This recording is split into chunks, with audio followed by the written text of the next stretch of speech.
El mito que nos metieron en la cabeza es este que dice que sin Estado no hay moneda. ¿Sí? La moneda es un monopolio natural, así lo llaman. Y Satoshi Nakamoto, creador de Bitcoin, vino a contradecir este mito. O sea, estamos hablando de una moneda que no solo necesita del Estado, no necesita ningún tipo de intermediario. Y esto es importante también, porque los intermediarios son potencialmente atacables por el Estado. Y para los nostálgicos del patrón oro, bueno, recordemos que el patrón oro también era una imposición estatal, un programa estatal. Y además requería intermediarios que estaban expuestos al manotazo estatal. Entonces, de golpe tenemos una moneda ideal, o la posibilidad de una moneda ideal, teletransportable, no inflacionaria, no manipulable, que no requiere emisor central, que no requiere ningún tipo de intermediario. Entonces, qué problema, ¿no? Para los que sostienen esta teoría del monopolio natural. Ahora, al desfuncionalizar a Bitcoin BTC, que era algo así como el punto focal de las criptomonedas, lo fue durante mucho tiempo y al principio era la única, creo yo por ahora se han salido con la suya. Porque BTC de algún modo alimenta este mito, ¿no? Porque requiere intermediarios para ser utilizada por el común de la gente. Y estos intermediarios obviamente van a ser supervisados por nuestros sabios líderes, para seguir con el relato oficial, ¿no? Pero la gente empieza a notar que no hay obligación de usar tal o cual moneda a partir de la irrupción de Bitcoin y de otras criptos, sean spin-offs, digamos, ramas de Bitcoin o altcoins, digamos, monedas que arrancan con su propio bloque génesis. O sea, se dan cuenta de que hay un mundo paralelo en el que la moneda es un bien más que compite en un mercado que está completamente abierto de par en par. Ahora, si demasiada gente empieza a ver a la moneda como algo independiente del Estado, realmente empieza a peligrar lo que es, yo diría, la piedra angular del Estado, por lo menos del Estado moderno. Mucho se habla de la separación entre Iglesia y Estado, ¿no? Yo creo, sin embargo, que cabe arguir que el Estado en realidad se viene agrandando desde aquella separación. La separación entre moneda y Estado es otra cosa. Está por verse qué es lo que van a hacer si llegamos a ese punto, ¿no? Está por verse si el Estado puede sobrevivir hoy en día sin el monopolio de la moneda. Y si sobrevive, ¿qué forma va a tener que adoptar? Por lo menos va a ser mucho más chico, eso seguro. ¿Por qué va a ser más chico? Y porque la moneda estatal va a enfrentar competencia. No van a poder financiarse tal como lo vienen haciendo, por lo menos desde que hay dinero fiat. Y esto es justamente lo que el monopolio rechaza y siempre rechazará, la competencia. Es lo que no quieren. Por eso asaltaron Bitcoin BTC y lo convirtieron en esta cosa inútil. O sea, Bitcoin BTC no compite. Por eso no les preocupa. No solo no les preocupa, sino que los promueven. No, están chochos. No compite con las monedas estatales. Exactamente. Una de las preguntas que mucha gente se hace es, ok, pero en un mundo sin moneda estatal, sin monopolio de la moneda, ¿cómo van a hacer para cobrar impuestos? ¿No? Si la gente empieza a usar masivamente criptomonedas descentralizadas.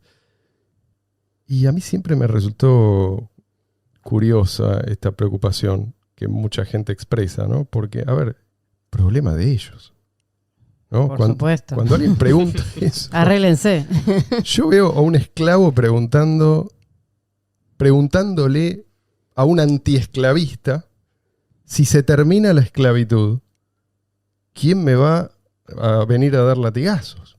¿No? Es un poco eso. La moneda La moneda es una institución espontánea en su origen, ¿sí?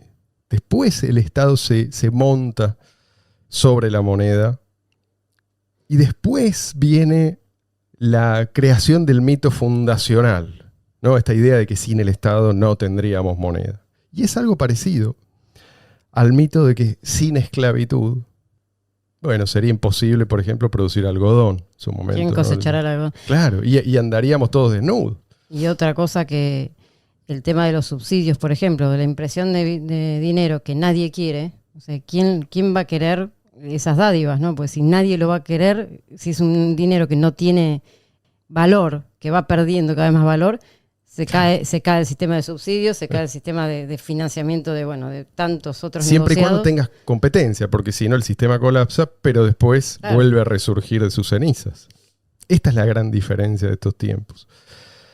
Entonces, no tenemos, es importante recalcar esto, el Estado secuestró la institución moneda precisamente porque ya estaba ahí, porque la gente ya había descubierto la utilidad de un medio de intercambio indirecto. Insisto yo en esto porque van a decirnos, y esto es algo que ya empezamos a escuchar, que las monedas digitales descentralizadas, sí, está bien, son muy lindas, pero no hay nada como las monedas digitales estatales, que es lo que se viene. Es una variante del dinero fiat. No van a querer vender algo parecido al mito del salvaje oeste, ¿no? Es decir, que el oeste era salvaje y que esa etapa fue superada gracias al puño de acero del Estado. Nos van a decir, y ya lo están haciendo, que la verdadera moneda no tiene nada que ver con lo que creó Satoshi Nakamoto. Eso es interesante, sí, nos van a decir, pero no para vos, eso es para los historiadores, como un precedente, como una especie de protomoneda que podemos encontrar en la prehistoria monetaria, eventualmente, pero ya digamos que es una etapa que estamos superando. Ahora tenemos a los expertos a cargo del tema. Es lo mismo que hicieron en el pasado, lo van a intentar de nuevo. El problema que tienen es que la gente puede llegar a darse cuenta de que el monopolio de la moneda no es necesario. Así como alguna vez la gente se dio cuenta y se convenció de que la esclavitud no era necesaria para producir algodón, por ejemplo. Y no es esto una comparación caprichosa lo que estoy haciendo.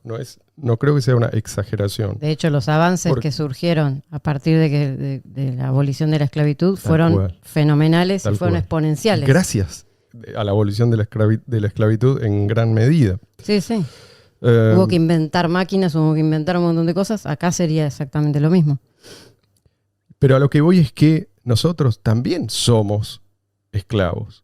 Si gracias al monopolio de la moneda nos roban la mitad o más, ¿no? del valor que aportamos a la economía, somos esclavos en esa medida, por lo menos. Y para mucha gente estar dentro del sistema monetario y financiero estatal hoy en día es imposible. Para muchísima gente. Hay muchísima gente que tiene que elegir entre estar afuera y sobrevivir o estar adentro y morir de hambre. ¿Sí? Esto por ahora se ve por ahí más en el tercer mundo que en el primero. Pero yo creo que lo vamos a terminar viendo en todas partes. En todas partes donde el Estado avance y siga avanzando sobre la población productiva. Ahora bien, ahora que tenemos una buena moneda independiente del Estado, ¿qué va a pasar cuando la mayor parte de la actividad económica se dé afuera de estos jardines amurallados estatales? Digo esto para dimensionar un poco la amenaza que representa la creación de Satoshi Nakamoto para el status quo, ¿no? ¿Qué es lo que pueden hacer al respecto? Para eso te trajimos, Leo. Hice una lista de... me puse en los zapatos del diablo y puse a pensar a ver qué haría yo en su lugar. espero que nos diga que ninguno de estos ataques es viable. Pero Leo, Y no demos muchas ideas tampoco, ¿no? No avivemos giles. No, Este no. programa, a tenía que haber venido Drogoteca. que bueno, es el que uno, la tiene clarísima. uno de los vectores de ataque es justamente el que presentó la vez pasada. Podemos comentarlo también. Los remitimos al podcast después. Sí. Bueno, el típico, empecemos por este. Para que las criptomonedas funcionen, o digamos funcionen razonablemente bien, hace falta internet. Lógicamente. Sí. ¿Qué pasaría? Apaguemos internet y listo. ¿Sí? Nadie puede usar las criptomonedas. ¿Cuál es el problema con este enfoque? Bien, hoy en día la digitalización del dinero es un hecho que es inevitable. Es decir, se va a dar por medio de las criptomonedas, con Bitcoin, a través de Bitcoin, el verdadero. No esta versión, bueno, mal mantenida a las que no tienen acostumbrados los titulares de los diarios. O se va a dar a través de las herramientas estatales y, bueno, de estas instituciones financieras que ponen a nuestra disposición alguna especie de, bueno, como permiso de uso de efectivo digital. Entonces, por un lado o por otro, vas a necesitar internet. ¿Cuál es el problema con este pensamiento? Bueno, el protocolo que desarrolló Satoshi Nakamoto y que está excelentemente explicado en el white paper, al cual les remito, creo que toda persona que se interese por el proyecto Bitcoin verdaderamente debe intentar leer y entender. No es un documento demasiado complicado, incluso personas con un conocimiento Limitado, normal. digamos. No, Sí. limitado no, pero normal, decente, que puedan entender una noticia, van a poder entender el white paper. Satoshi plantea un protocolo, pero no dice sobre qué se tiene que ejecutar ese protocolo.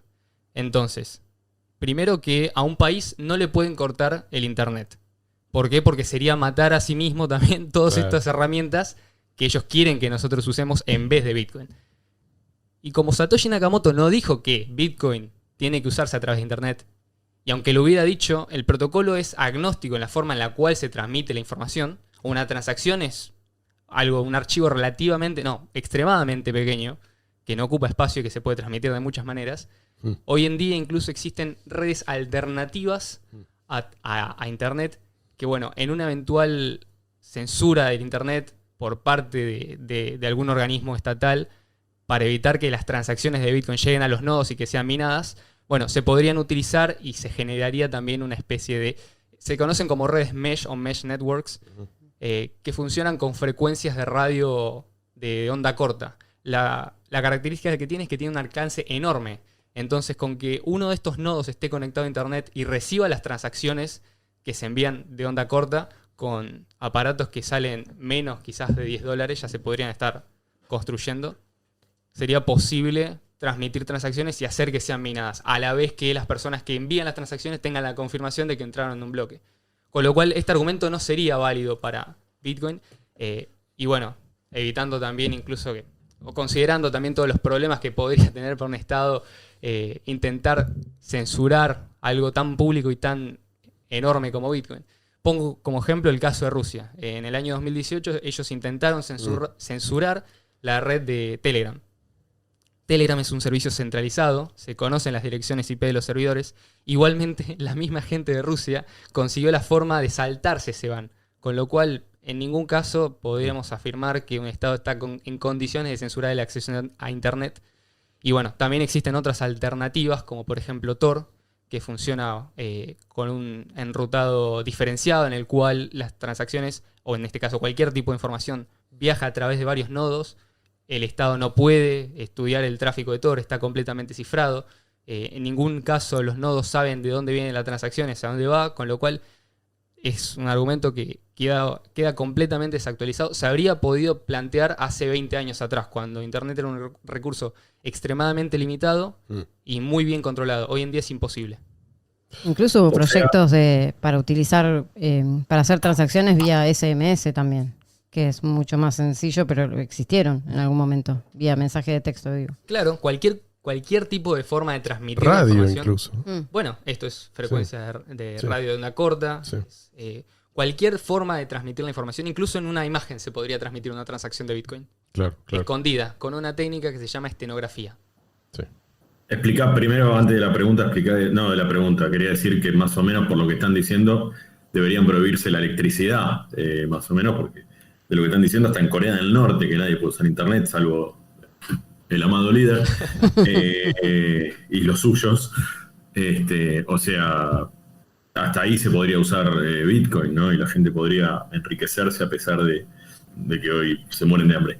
Digo, lo único que pueden hacer es eso, es cortar internet. Exactamente. ¿no? Internet no, digo, La luz. la electricidad. Cortar la electricidad. Me corrijo una cosa que dije recién, es esteganografía, no estenografía, eso es otra cosa. Pero sí, la única forma sería cortar la electricidad. A ver, el protocolo de Satoshi Nakamoto está tan bien diseñado que Bitcoin, en teoría y a pequeña escala, se podría implementar en papel y lápiz.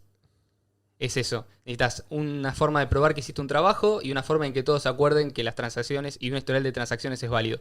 Eso ya es Bitcoin. Para que funcione a gran escala y como efectivo digital para todo el mundo, se utiliza como medio vehicular la Internet, porque es el mejor mecanismo que tenemos para transmitir información de forma rápida y fácil a cualquier parte del mundo, que bueno, parece que fuera de la mano con el proyecto de Bitcoin. Pero se podrían utilizar otras alternativas.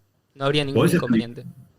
Sí, ¿podés explicar lo de las imágenes? Me interesó. Bueno, no solamente transacciones de Bitcoin, sino cualquier tipo de información. Hay una forma, hay programas que lo permiten, que por ejemplo en una imagen que puede ser la foto de tu perro, por ejemplo, o una foto de la República de Minerva, ocultar en los bits, ¿no? En cada píxel de la imagen una información. Es decir, que a medida que se le pasa un algoritmo, se pueda recabar o recuperar esa información que fue guardada. Además, esa información, que visualmente no estaría presente, porque cuando uno ve la imagen la ve tal cual, sobre todo si es una imagen en alta resolución, ¿no? Esto funciona mejor. Y de hecho te da más espacio para guardar información. Uno podría recabar la información, pero además esa información podría estar cifrada, es decir, que haría falta una contraseña para ver qué dice. Entonces, si yo te quiero enviar una información secreta, puedo además de usar una imagen para que te llegue en vez de un texto, que quizás sería mucho menos obvio para una persona o para un tercero. La idea de la esteganografía es que no se sepa que se está transmitiendo un mensaje secreto, ¿no?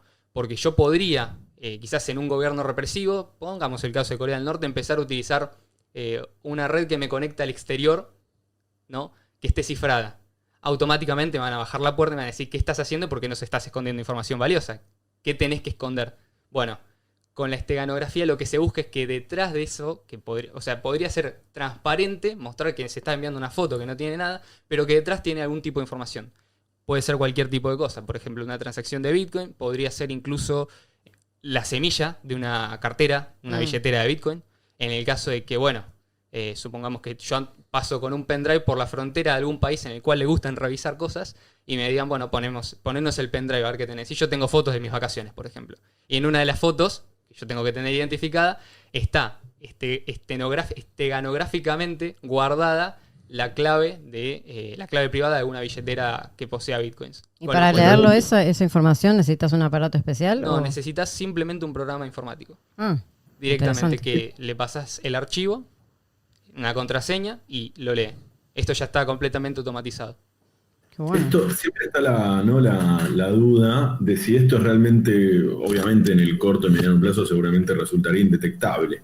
Pero digo, en el largo plazo esto podría llegar a ser detectable, digo, porque siempre está la pregunta de, bueno, la tecnología avanza, pero también avanza la tecnología de los que controlan y utilizan a los mismos, como así hay hackers que van contra un gobierno, hay hackers que van para el gobierno, ¿no? Y quizás tienen la misma habilidad, los mismos conocimientos. ¿No? Quizás no te funcione dentro de 10 años, pero en el interín vas a poder ir con tu foto de Minerva a todas partes y nadie va a enterarse de que ahí llevas trillones de dólares. Claro, vas a estar adelante en la carrera todo Siempre, el tiempo. exactamente, siempre das un paso adelante en esa carrera. Y bueno, hasta que te alcancen y después cambias de tecnología o de estrategia. Claro, sí. De hecho, si bien hoy en día hay formas, pero son muy específicas y tienen que ser ataques muy bien planificados contra un objetivo en particular. No hay forma de que esto se implemente en forma masiva. Siempre estamos hablando de algo que se pudiera implementar como un ataque a un nivel general. A un Estado no le va a servir si tiene que ir caso por caso a cada usuario de Bitcoin a tratar de censurarlo, porque no tiene manera técnica, ni siquiera los recursos, por más que sea el Estado, no tiene forma de hacerlo. Entonces, quizás en casos particulares y con software muy especializado y con reconocimiento de algoritmos mezclado con inteligencia artificial se podría llegar a detectar que, por ejemplo, una imagen tiene algún patrón extraño que no Pero acá debería estamos estar. hablando de bajar el sistema, ¿no? De Claro. bajar a un usuario. Ya sabemos Claro, que si claro, quieren claro. bajar a uno y ponen todos los recursos al servicio de ese objetivo, y sí, Claro, totalmente, lo van a hacer. totalmente. Pero la idea es que Bitcoin siga funcionando independientemente de si quieren que funcione o no. Ya sabemos que no quieren.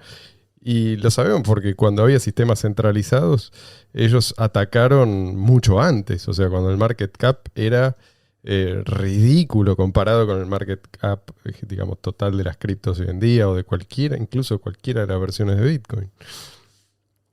¿Te tiro otra objeción? ¿Te animás? Sí, por supuesto.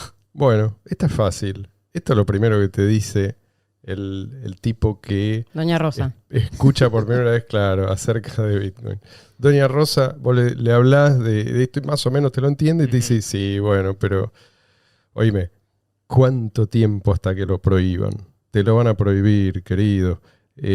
Seguí usando pesos. Bueno, ¿cuánto tiempo? Depende en dónde. Esa respuesta va a ser una u otra. En algunos lugares te voy a decir ya está prohibido. Sí. En otros lugares ya está completamente legalizado. Entonces, en otros, la mayoría de los lugares, una situación gris, y en otros, bueno, dependiendo del concepto que se tenga Bitcoin regulativamente hablando, ¿no? Una cosa o la otra. Es decir, no hay una respuesta definitiva. En el caso, por ejemplo, de... habría que ver también, ¿no? Porque una cosa es prohibirlo legislativamente, y además, ¿qué prohibís? ¿Prohibís, por ejemplo, que la gente posea Bitcoins? ¿Prohibís que la gente los pueda vender? Claro. ¿Prohibís que la gente pueda comprarlos? ¿No? Ponés una pena a eso, le pones, lo criminalizás a Bitcoin. Entonces, eso ya es un abanico de opciones demasiado amplio que requeriría una respuesta, bueno, caso por caso. En el caso más típico de que un estado, por ejemplo, bueno, podemos hablar del caso de Bolivia, ¿no? El Banco Central de Bolivia dictó que hace unos años que, bueno, las transacciones con Bitcoin eran completamente legales, no estaban respaldadas, y bueno, es una de las pocas jurisdicciones del mundo que dijiste tiene... ilegales. Exacto, sí, ilegales. Sí, sí. Es ilegal usar Bitcoin en Bolivia. Entonces, en ese caso, lo que está prohibiendo es el uso de la moneda. Bueno, felicitaciones. Hay No, un mercado negro. No me claro. ¿Saben qué Te más? sorprendo con esta declaración. ¿Hay mercado negro de Bitcoin en Bolivia? Seguramente. Y lo va a seguir habiendo. Y bueno, ahora voy a decir un caso particular, pero yo le pregunto a la gente que por ahí escucha y se hace esta pregunta que es lógica y creo que es razonable, ¿no? ¿Saben qué más es ilegal en Argentina? El dólar blue. Claro. Es re ilegal. Incluso en algunos casos pareciera hasta beneficioso que sea considerado ilegal. Vamos a hablar del caso de Nigeria, que fue hace poco. Sí, sí. En Nigeria pasó algo muy particular, que es que prohibieron el uso de Bitcoin. Prohibieron todas las operaciones de las criptobolsas, de los exchanges, donde se comercia con Bitcoin estas criptomonedas. Se prohibió, básicamente, nada, comprar, vender, cualquier tipo de...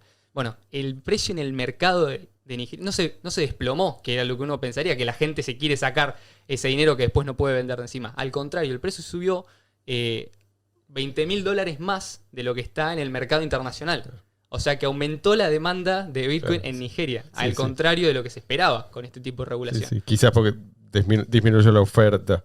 Probablemente también por eso, pero bueno, por las razones que sea, y eventualmente bueno, se va a estabilizar en algún punto, ¿no? Sí. Pero por otro lado, cuando en una población donde se desconfía del gobierno, cualquier cosa que el gobierno prohíba, la gente va a decir, bueno, me parece que tengo que confiar en eso que está prohibido. Claro, ese es el camino. Sería un problema en ese caso. Bueno, depende de la situación. Creo que para el usuario promedio que lo va a seguir necesitando, porque no es una cuestión de... Sí, tal cual. Bitcoin se necesita, Bitcoin, sobre todo Bitcoin Cash, ¿no?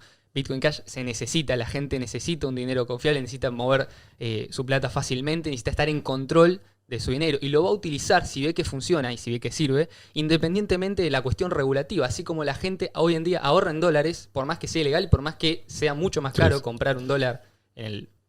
Bueno. El ejemplo que siempre ponemos es el de Uber. Hoy en día acá en la Argentina, salvo en alguna que otra provincia, Uber sigue estando prohibido. Sigue ilegal y están por todos lados. Y sigue usándose. O sea que si es algo útil, se va a usar.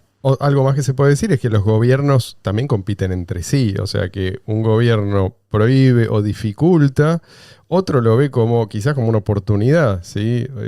Digamos, van a ver esto como una oportunidad para liberar el mercado y beneficiarse de esa actividad económica que no se está dando en ese país que está persiguiendo a los usuarios. Pero otra cosa que se puede hacer quizás es no prohibir directamente, sino meter cada vez más obstáculos a la adquisición o al intercambio por canales legales, ¿no? Claro, en este caso lo que estás comentando, hay dos tipos de formas de atacar a Bitcoin. Una sería un ataque directo, es decir, ir en contra del proyecto, ir en contra de la moneda. Y otra forma es un ataque indirecto, que es esto que vos estás mencionando. Hacerle la vida imposible para que la mayoría de las personas ni siquiera intente comprar Bitcoins o obtener Bitcoins porque le resulta altamente inconveniente y prefiera, por más que le cueste o porque con el paso del tiempo pierda dinero o poder adquisitivo, continúe utilizando los recursos legales o estatales que el mercado le provee. Entonces, en este caso, el mercado regulado, ¿no? Sí. Bueno, lo que se puede intentar en ese caso, y que creo que es una de las grandes responsabilidades que tienen los usuarios que usan Bitcoin, los bitcoiners, no los especuladores, sino la gente que promueve la tecnología, es desarrollar las herramientas para que haya canales alternativos a los cuales la gente vaya, comerse, y justamente es esto que hablábamos, ¿no? Que aparte de la forma legal de obtener, hoy en día uno se abre una cuenta en algún exchange o lo que sea, deposita pesos o dólares, compra sus bitcoins y los retira. Esa sería la forma quizás más fácil o una de las formas oficial, más, digamos, la oficial, la que la mayoría de la gente utiliza. No es la mejor y no es la ideal quizás. La mejor forma sería, obviamente, obtenerlos a cambio de ofrecer algo a la sociedad, es decir, a cambio de aceptarlos como medio de pago. Otra forma serían los canales peer-to-peer. En el caso, por ejemplo, de los exchanges descentralizados o que no requieren una custodia y que por lo tanto no pueden ser regulados igual que los exchanges que custodian los fondos. ¿Cuál es la diferencia? Por ejemplo, tenemos el caso de local.bitcoin.com, donde la gente hoy en día puede abrir ofertas de compra y venta de bitcoins, donde puede asegurarse de que no haya riesgo de contraparte comerciando con otra persona. Es decir, que la otra persona, en el caso de que yo quiera comprar bitcoins, me mande los bitcoins, y que la otra persona, en el caso de que yo quiera venderlo, me mande el dinero a través de, el medio que yo prefiera. En general puede ser incluso hasta en efectivo en persona. Y esa es una forma de que no haya un registro oficial de quién está comerciando con bitcoins, qué transacciones se hacen. Y si ese mercado crece, por ejemplo, y de hecho es un mercado no custodial, en ningún momento la página tiene el control del dinero, entonces, sería muy fácil promoverlo como la forma ideal para obtener bitcoins en caso de que la persona quiera ingresar al ecosistema. Aclaremos que estás hablando de local.bitcoin.com, porque hay uno que se llama Local Bitcoin todo junto. Local Bitcoins. Localbitcoins.com todo junto, que ese es centralizado. Entonces, para diferenciar. Y no es recomendable. Por otra parte, solamente creo que se usa para Bitcoin BTC. Perdón, Pepe, ¿cómo sería el tema de que no hay riesgo de contraparte? Entiendo que no haya riesgo de contraparte si yo te quiero mandar los bitcoins van para vos. Ahora, si yo quiero cobrar en efectivo, quiero que vos, Leo, me pagues en efectivo $10.000. Digo, ¿cómo se evitaría ese riesgo? Bueno, supongamos el caso de que vos querés comprar bitcoins y yo voy a ser la persona que te los quiere vender, ¿no? Si hacemos una operación a través de esta página, es cómo funciona esta página, desconozco otras, pero lo que se hace es, podrías pensar que vos me envías el dinero y después, una vez que yo recibo el pago, te mando los bitcoins, ¿no? Eso sería, la forma tradicional de hacerlo. Pero ¿qué pasa si vos me mandás el dinero y yo después no te mando los bitcoins y me borro? Bueno, eso sería un problema para vos, evidentemente. Entonces, lo que se hace es... Peor aún, viceversa, ¿no? Porque en el caso, si vos mandás los bitcoins, no es reversible. No es reversible la transacción incluso. Entonces, o por ejemplo, en el caso de dinero en efectivo, tampoco. Sí, tal cual. Bueno, ya tenés a la persona adelante, creo que arreglas de otra manera, pero bueno, en este caso lo que se hace en local.bitcoin.com es esos bitcoins a través de un contrato inteligente, que era lo que estábamos hablando la otra vez que me acerqué, se ponen como en un estado de escrow, es decir, que quedan resguardados por la firma, una de las claves privadas de local.bitcoin.com.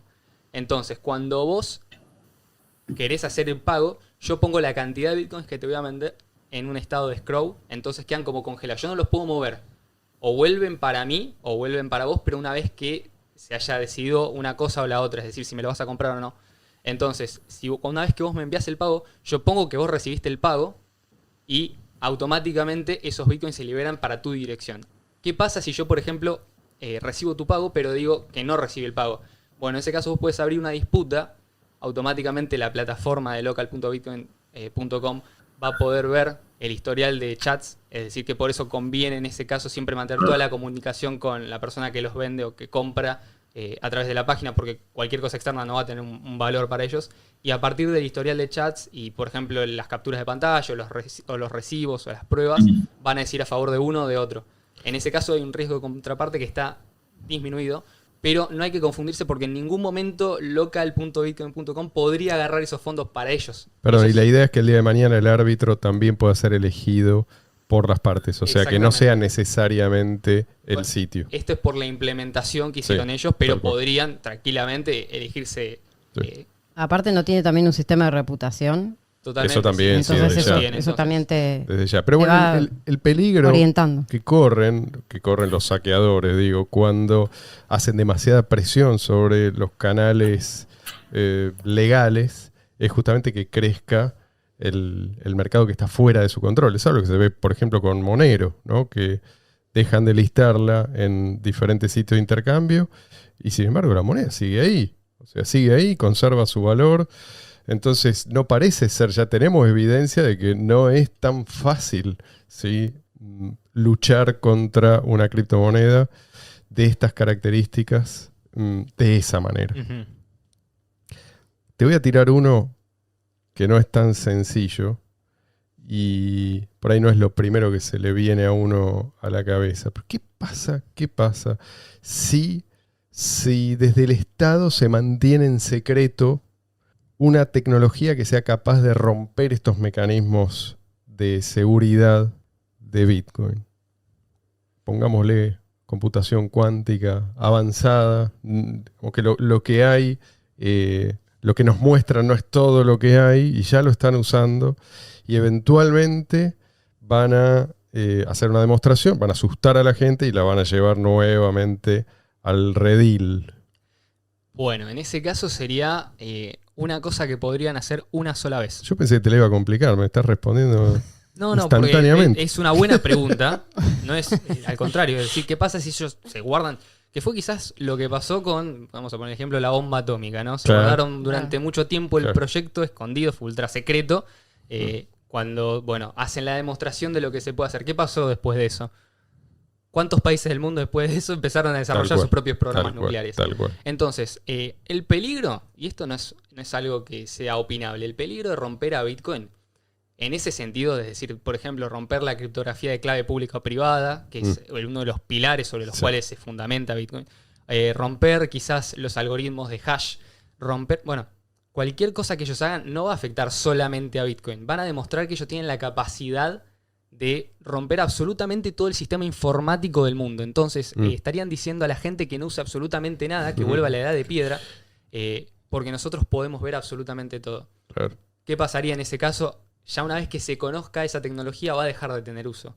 Porque todo lo que se implemente a partir de ese momento va a tener que ser resistente exactamente a esa tecnología. Y de hecho, hoy en día, por ejemplo, de la computación cuántica, nosotros tenemos conocimientos de algoritmos de cifrado que son resistentes a la computación cuántica. Sí. Entonces, podrían, por ejemplo, destruir a todas las criptomonedas actuales, salvo los pocos proyectos y casos que hay que son resistentes a la computación cuántica. Pero ¿qué pasaría? La tecnología, el protocolo de Bitcoin es agnóstico e independiente del tipo de criptografía que se use, si es cuántica, postcuántica. Entonces, ¿qué se hace? Se vuelve a implementar la misma tecnología, el mismo Bitcoin actualizado con una resistencia postcuántica, por ejemplo. Entonces, automáticamente deja de ser la tecnología un problema, vuelve a restablecer la cadena de bloques y nuevamente el Estado empieza vuelve al mismo punto desde el cual arrancó, solamente que ahora tiene un arma secreta menos. Claro. O sea, vamos a tener alternativas descentralizadas en esa eventualidad. Totalmente. Sí. Te tiro una más. Esta es la que Drogoteca nos presentó en aquella oportunidad. ¿Sí? Esto de imponer una lista de direcciones autorizadas y obligar a los mineros a validar solo las transacciones que involucran estas direcciones. Tu respuesta, Leo. Hasta Marcelo tambaleó, ¿eh? Lo hizo tambalear ahí Drogoteca. Minuto. Es una interesante propuesta. Seguramente ya existe. De hecho, existe. Muchos exchanges implementan, gracias a la tecnología de empresas como por ejemplo Chainalysis, un sistema de reputación de las monedas que ellos reciben. Si ellos detectan, algunos exchanges, no sé si todos, pero algunos, detectan que esa moneda, ese Bitcoin, viene de actividades, por ejemplo, ilícitas, no sé, venta de drogas, por ejemplo, entonces automáticamente bloquean la transacción o, por ejemplo, reciben los Bitcoins, pero no se las autorizan al usuario. Con lo cual, digamos, en ese caso es medio difícil que ellos puedan introducir esas monedas en circulación o las limpien. Bueno, a veces usan los exchanges para eso. ¿Qué pasaría en este caso que intentaran hacer algo similar con los mineros? Obviamos el caso del exchange porque la idea es que en el futuro no se dependa de un exchange para comerciar entre criptomonedas. Esto es algo que va a quedar en el pasado con el correr del tiempo y hoy en día ya existen exchanges que son completamente descentralizados y que funcionan sin ningún tipo de permiso, con lo cual podemos obviar este caso. Pero en el caso de, por ejemplo, que todos los mineros reciban cotidianamente una lista negra de transacciones a las cuales no se puede enviar una dirección, ¿no? Supongamos, no sé, por ejemplo, direcciones que estén vinculadas con el gobierno de Irán o con ciudadanos que estén dentro de Irán, porque hoy en día, por ejemplo, es imposible hacer una transferencia bancaria desde cualquier país aliado a Estados Unidos a un ciudadano iraní o a un ciudadano de Siria o un ciudadano de Corea del Norte. Entonces, ¿qué ocurriría en esos casos? Bueno, los mineros recibirían esas listas, pero no los mineros individuales, sino las pools de minería, que es lo único que ellos podrían regular. Los mineros se encuentran distribuidos en todo el mundo y cada uno va a estar sujeto a una legislación diferente. Es decir, los mineros que estén en China van a estar sujetos a la legislación y regulación china, que no va a ser la misma ni van a tener el mismo interés que los que están en Estados Unidos, sujetos a la regulación de Estados Unidos. ¿Qué pasa si yo soy un minero, por ejemplo, y mi pool a la cual yo estoy suscrito y desde la cual estoy minando me dice que yo no puedo cobrar las comisiones de esas transacciones?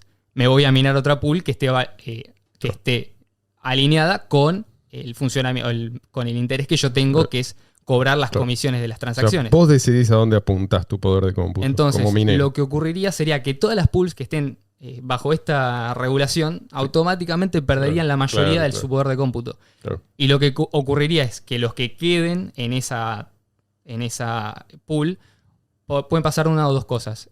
La primera sería que acepten los bloques de aquellos mineros que sí decidieron incluir esas transacciones, con lo cual no se genera una cadena nueva, simplemente perjudicás a esos mineros que no tienen opción de dónde elegir y que eventualmente terminarían apagando las máquinas. Sí, los que están en el margen, digo. Si igualmente el Estado te dice no, vos si recibís un bloque que tiene una transacción en esta dirección lo tenés que rechazar, se va a generar un split. Entonces se va a generar una nueva bifurcación de la cadena. Entonces van a aparecer dos cadenas, una libre y otra censurada. La gente va a seguir usando la cadena libre para hacer transacciones. Nadie va a utilizar cadenas. Uno de los escenarios que habíamos discutido. Una de las cadenas censuradas. El otro día. Hoy en día no sería un problema. Igual También me gustaría que Drogoteca, llamo a Drogoteca a comentar abajo, a responder, y por qué no alguna vez, porque lo veo muy seguro, no sé si esto incluso lo planeó él, ahí como teoría conspirativa, trabajando para el gobierno. Pero digo, no, realmente quizás porque él está muy seguro de lo que dice y para debatirlo. Yo creo que el principal problema que tienen los saqueadores es la deserción de los propios, ¿no? O sea, cuando ellos ya no pueden comprar la lealtad de la gente en general, ¿no? Con dinero estatal, porque no vale nada, la gente, incluso los que trabajan para las agencias estatales, se van a ver cada vez más seducidos por las alternativas al dinero fiat. Las van a necesitar. Las van a necesitar para sobrevivir, para conservar el poder adquisitivo de sus ahorros. Entonces, ¿qué es lo que pueden hacer mientras tanto? Creo yo, lo que siempre han hecho. O sea, van a intentar, bueno, esto ya en gran medida lo han logrado, cooptar, ¿no? Usando los medios que el Estado conoce y domina. el financiamiento de origen turbio, el sabotaje, ¿sí? La propaganda, la censura, la difamación, amenazas, mentiras, campañas de desinformación, ataques informáticos, esto también hemos sufrido. Pero en este caso, y lamento tener que terminar porque esto está buenísimo, pero tenemos que ir empezando a cerrar, a redondear. Uno se puede preguntar, ¿y si esto es lo que han hecho con Bitcoin BTC? ¿No? ¿Por qué no pueden hacer lo mismo, esto de comprarse a los desarrolladores, comprarse los medios de comunicación, los foros, con Bitcoin Cash? Bien, esta sí es una pregunta un poco más difícil, porque nada impediría quizás que se trate de seducir. En definitiva, el punto más débil, y esto es algo que en informática se sabe, el punto más débil de un sistema es siempre el usuario. Claro. Y no solamente el usuario, sino que a veces el desarrollador se puede llegar a sentir tentado, incluso no por una necesidad, digamos, o por un incentivo externo, sino que un incentivo interno de decir yo sé más que el resto, entonces quiero imponer mi idea sobre la de los demás. Eso podría ser un incentivo. ¿Qué ocurrió en Bitcoin Cash? Que nosotros ya tuvimos la experiencia de un actor no deseado por la mayor parte de la comunidad, que fue efectivamente expulsado incluso cuando controlaba la implementación mayoritaria, sí, exactamente, mayoritaria de Bitcoin Cash. Estamos hablando de Amaury. Exactamente. Amaury o quienes tenía atrás, quizás, sí, no sabemos. Sí. Solamente podemos podemos asumir cosas. Bitcoin Cash no puede ser censurado porque la idea de Bitcoin es un protocolo, es algo que no se puede hacer desaparecer. Y que incluso, aunque bajo un nombre u otro se pueda hacer modificaciones o se puedan hacer cambios, la idea original, el white paper, es un conocimiento que ya tenemos como humanidad. Es como el invento de la pólvora y es como el invento de la energía nuclear. No podemos negar los hechos y hacer como que no existieran. Ya tenemos que acostumbrarnos a que vamos a tener que convivir con esa tecnología. Entonces, una implementación libre de Bitcoin, necesariamente, porque hay gente que la necesita, va a seguir existiendo independientemente que lleve un nombre o que lleve otro. Y además va a seguir existiendo porque cualquiera la puede llevar a cabo. Porque no se necesita permiso de nadie, porque no se necesita autorización y porque cualquiera que tenga los conocimientos puede traerlo al mundo. Entonces, esto es algo que es clave y es algo por lo cual, en este caso la versión de Bitcoin Cash, que es la versión que sigue más fielmente esa idea original, tiene hoy en día en su comunidad a gente que ya está acostumbrada a detectar estos actores nocivos para la idea de Bitcoin y que está acostumbrada a retirarlos. Y podemos asumir que va a seguir siendo así en el futuro. Y a medida que la gente lo vaya experimentando y que más usuarios conozcan la tecnología y la usen, más poder de resistencia va a generar ante cualquiera de estos ataques que estuvimos comentando hoy. Va a seguir existiendo. Ya no tenemos que elegir entre dinero estatal y metales preciosos. Esto es un dilema que ya no tenemos. Hoy la secesión económica es posible. Tenemos con qué y no hay nada que puedan hacer para frenar esta tecnología. Si tomamos conciencia del poder que tenemos, podemos aprovecharla.